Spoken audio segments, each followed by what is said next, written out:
I wanted to record a bite-sized episode and share with you three simple things that great gym owners do to dramatically improve their profit, especially in the long run. And like I said, we're going to keep this bite-sized so you can keep it moving.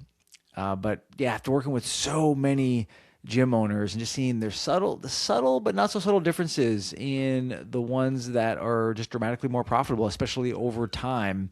And these also hold true in my own story. These are some things that I did that made a dramatic difference as well. The first, and before I tell you, my fear is that you will think it's so simple that you'll not value it enough. And that is, it is actually deciding what you want. So few people, they don't actually decide what they want. And there's lots of reasons for that. For one, people feel guilty wanting things. I want to make X amount of money, or I want to bring in X amount of revenue in my gym, and they feel guilty, and it kind of holds them back. And I struggle with this myself. Depending on what kind of background you come from, it may have been taught to you verbally or non-verbally that it's sort of wrong to want more things or want more stuff or want more money. Nothing inherently wrong about wanting more, but it does come down to deciding that.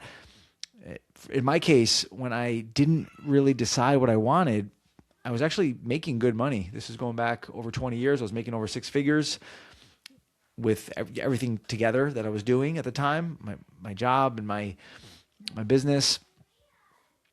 But I really wasn't getting anywhere because I didn't really make the decisions that I needed. I ended up getting my car repossessed, fallen into a tremendous amount of debt, even though I was making all that money, because I never decided what I needed to decide. In that case, I needed to decide that I was not going to have all that debt. I was going to get out of debt, and I was going to set some clear, specific goals on the financial side. I didn't really know what I wanted. I didn't really have a plan to get there. I didn't realize there's a method to the madness. There's a process, and that holds true in a lot of areas. In that case, it was getting out of debt, but it's been other things too, with a certain income that I needed to make. I needed to decide. The word decide, the root of that word, it means to cut off. It's literally to cut off the other options. And you can kind of question yourself, like, have I decided that I'm going to pay myself this much or that much, or I'm going to get out of this debt, or I'm going to pay off my house, or I'm going to invest this much, whatever that is for you. I'm going to save this amount. Sometimes it's as simple as just deciding you're going to do that. You're going to do whatever it takes. You're going to go around it, over it, through it, whatever it takes. You're going to do it. There are things out of our control, but a lot of it does come down to how purposeful and how intentional we are about the things that we want.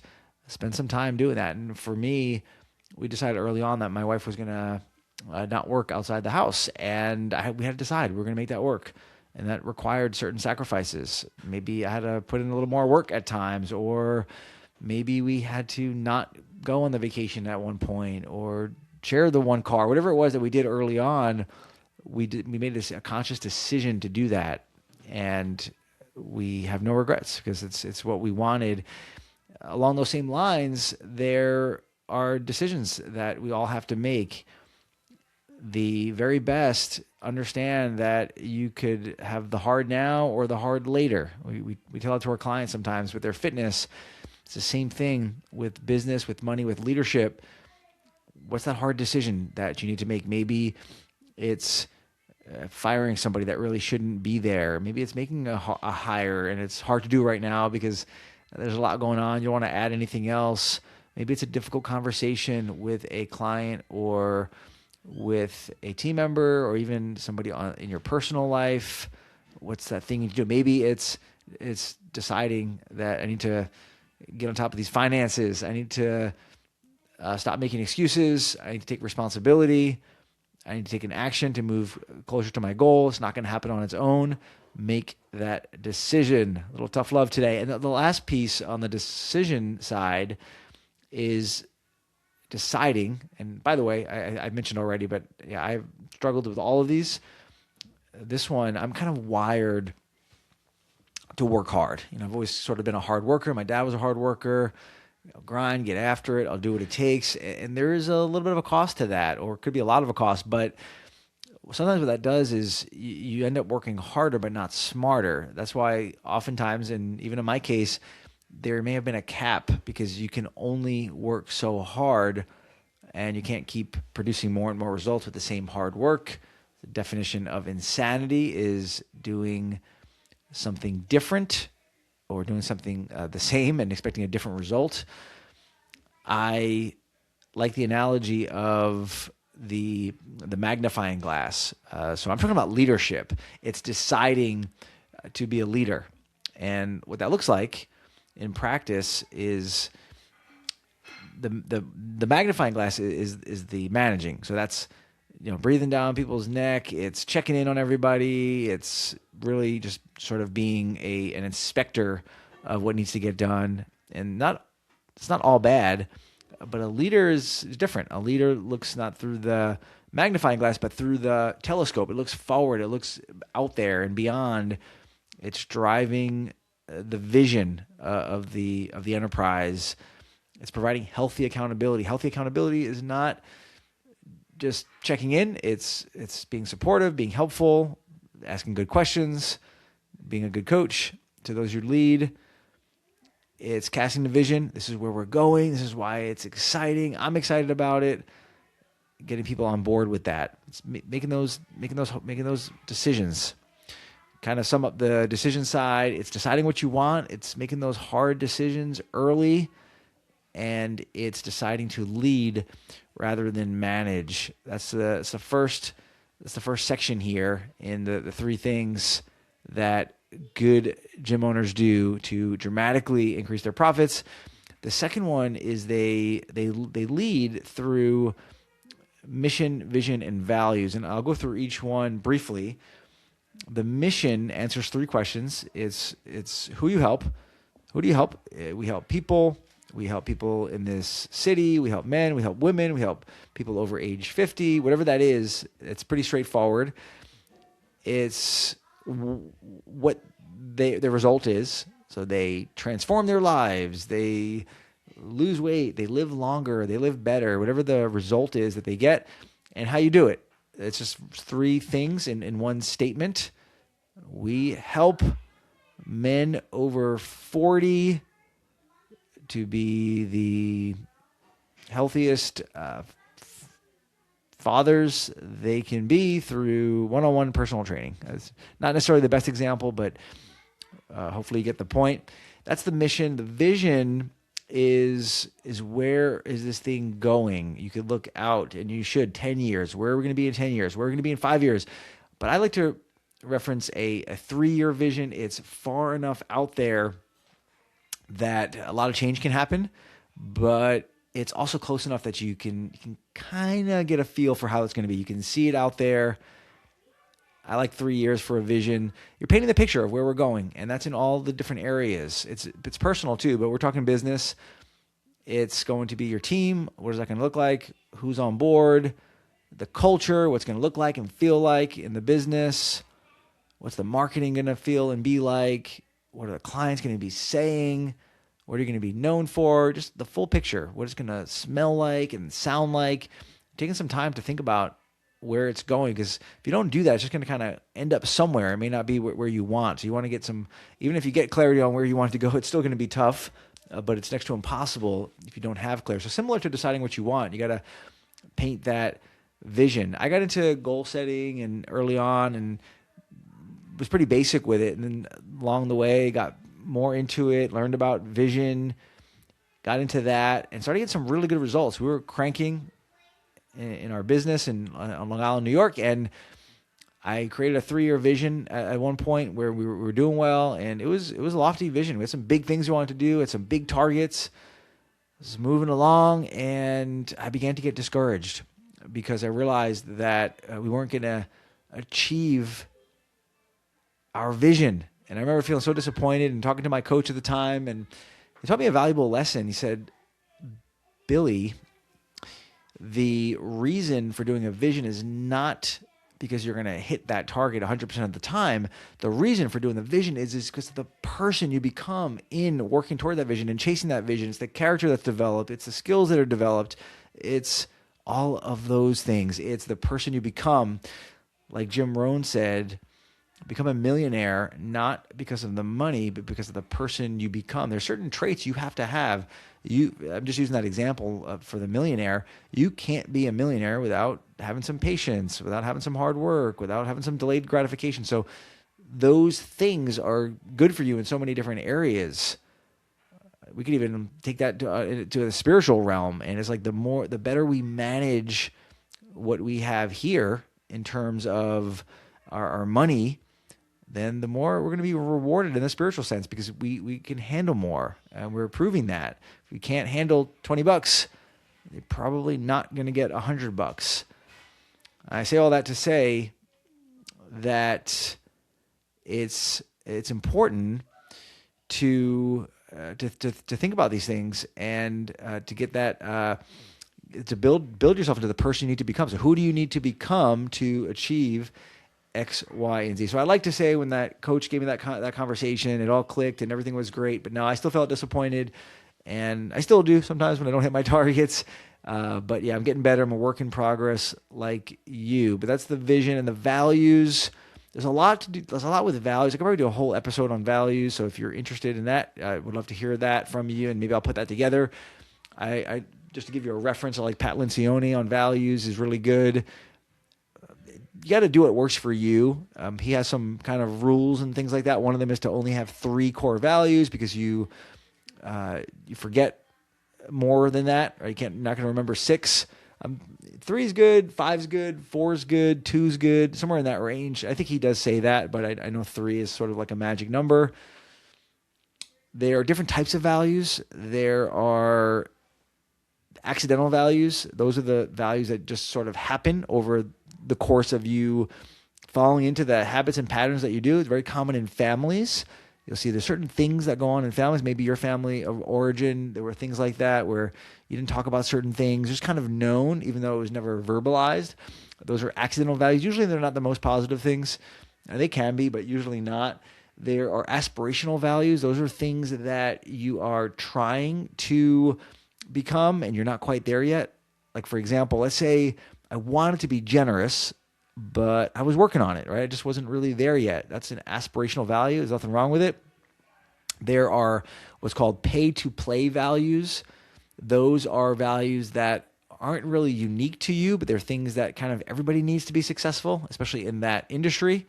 In the fitness industry, let's say, you might say like a clean facility. You know, that's our value, is to have a clean facility. And it's like, well, can you be successful and have a dirty facility? Like, probably not. So that might not be the best example of a core value, which is that last one. Those are the things that are core to you. They're unique to you. There's a series of exercises you can go through to determine those. It's just really what's unique about you. It's a natural strength, something you're passionate about, things your clients are talking about, things you're known for. Again, there's lots to that, and we could always talk more about it. But essentially, it's having those things that you use to guide you in all of your decisions, your hiring, your firing, the initiatives you take. They, from a financial perspective, which is the lens I see it through, is they will help tremendously in terms of efficiency, because you'll avoid a lot of problems by not chasing after things that you're not valuing, especially at the core level. One of the best examples or stories about core values is from Southwest. If you've ever flown Southwest, you know that they are unique. They have 2 of the core values I'll mention. One is to be fun-loving, and the other is to put people first. You know, they're kind of quirky. They sing the songs. They do weird stuff. They're not trying to be who they're not. Well, at one point they had a customer. They called her like something funny. Like, I think it was Miss Crabapple was what they called her. And she would write in all these letters about how unhappy she was. She said, "This is terrible. I hate that I don't get an assigned seat," which now they switched, by the way. But this was back when Herb Kelleher was the CEO. "I hate the service." She had all these complaints. They made a joke about your kid, and while we're doing the the safety check, and she was really upset. And Herb Kelleher at the time, he wrote back. He grabbed a piece of paper and a pen, and he wrote back just 4 words, and it said, "We will miss you." That is a popular story. You may have heard it. That is taught in like the management classes and leadership. It was an example of what core values do. They're these things that you're willing to die on that hill, so to speak. They're really important to you, and they might not be really important to everybody else, but they were to them, and they really help in terms of keeping you aligned.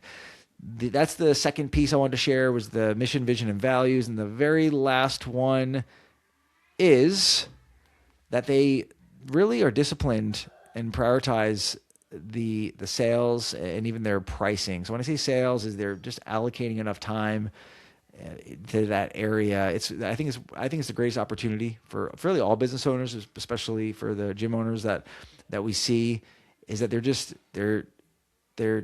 too busy to make money because they're too busy doing all the other things. So we have to, in some level, streamline your role so that you're focused more on sales. Yeah, you might have somebody doing that or helping, but ultimately you are responsible for making sure that cash register rings. You can kind of question yourself, how much time am I putting into it? It's like literal time, like how many slots do I have for appointments?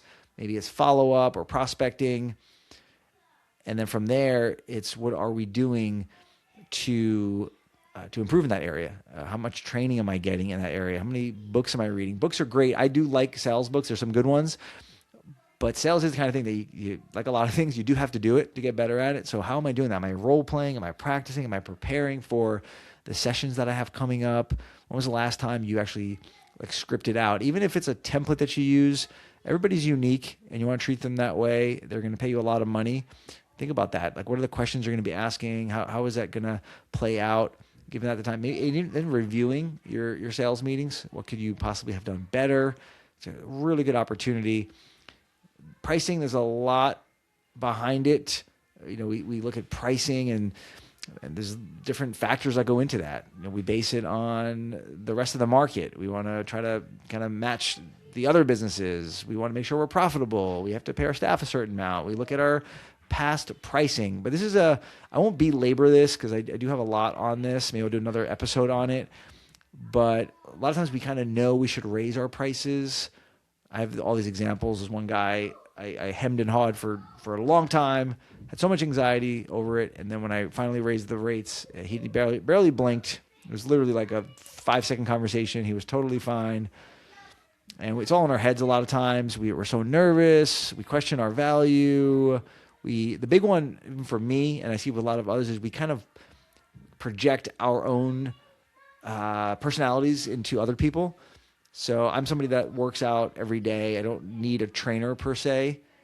So that means that nobody should do that, which is not true, right? Everybody's different. I have other things I need help with. That's just not one of them. And we have to make sure that we realize that we are not always our target market, or we're not necessarily the client avatar that we're chasing. So think about that. There's a lot of mindset stuff there, and you can think about that. I think it's important to make sure you develop your mindset with your pricing and with your sales. Think about why you're doing what you're doing. Like, why is it important for me to charge what I'm worth? That might help you to take action on actually doing that, because I think most of us are not charging what we're really worth. And you could think about just a few bullets here. One is, I am determined that I will succeed, and I will. And you could even turn that into a question. Why am I determined to succeed, and why will I? And you get some powerful answers to that. That would be a good little journal prompt for you. Every day I get better at what I do. Every day I get better at prospecting for my ideal customers or clients. I get better at the sales process. I get better at the training experience. And same thing. Why is it important that I get better every day? And then finally, I believe, because a lot of it comes down to belief. You got to believe in it, or else nobody else is. I believe in my pricing and my sales process. Why do I believe in my pricing and my sales process? You come up with some really cool answers there. So those are like the 3 things I wanted to share that I think are just they're simple things. They're easy to do, easy not to do, but over time they really stack up. The first one was making those decisions. The second one was leading with the vision. The mission, vision, and values. And then the last one is really prioritizing the sales and the proper pricing. And then, of course, I have to mention just really being in the accounting to a certain extent, like understanding your P&L, your balance sheets, making sure everything is up to speed there. We got to really professionalize things if we want to reach these bigger goals that we have. But that's really what I wanted to share with you today. I hope it added value to you. I hope it made you just a little bit better. I really appreciate you tuning in. We are getting more and more listeners, and I just appreciate you checking in each and every week because there's so many distractions out there. I have like some of the really honored that I have some of the highest producing gym owners in the world and the most profitable, and even those guys and gals struggle with distraction. It doesn't go away when you become more successful. So if you can do anything like to stay focused, like listening to this podcast, I'm going to keep you focused, keep you grounded, and appreciate you joining the conversation. Please reach out if you need anything, and you can do that through social media by the easiest way. Until next time, you're listening to the Your Fitness Money Coach podcast.